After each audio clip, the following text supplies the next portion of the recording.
So I wanted to create this video just to talk about how much water you should drink. I had some previous videos that talked about only drinking when you're thirsty, and that could be like 1 cup a day. But when you're fasting, you need to be drinking more water than when you're not fasting.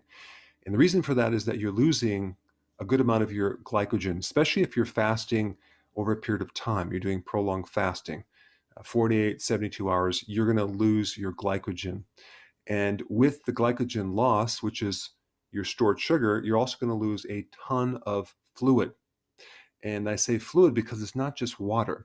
It's a combination of water and electrolytes and salts. So you need to put that back. So the amount of water that I'm going to recommend is between 2 to 3 liters a day. And this will also prevent kidney stones because the cause of kidney stones is a supersaturated urine that then you start forming this crystal out of calcium oxalate stones. But if you have enough fluid, they won't get that concentrated.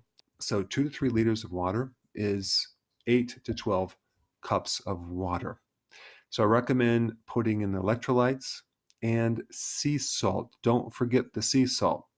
A lot of times people forget that and they wonder why they're tired.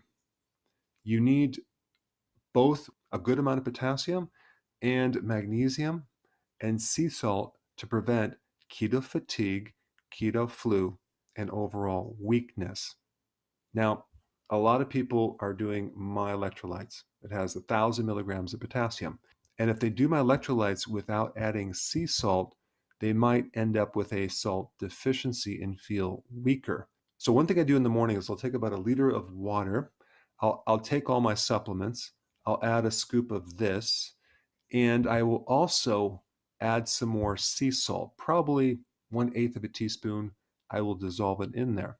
Now, the reason why I formulated this with high amounts of potassium, magnesium, and just a little bit of calcium with a very low amount of salt is because the average person starting keto is very heavy on sodium, very low on potassium. So it helps to rebalance them. But as you start doing keto, when you start eating healthy, you just don't want to forget about the sea salt. And I do have a sport electrolyte for more salt. But the point is, when you do fasting and keto, you need to keep your potassium and magnesium high, as well as your sea salts.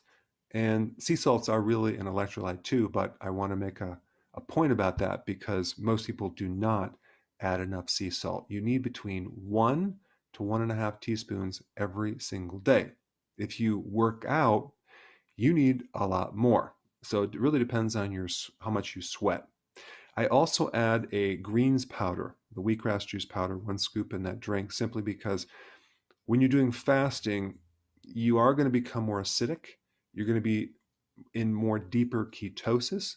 And the green powder tends to be more alkaline and offset that acidity.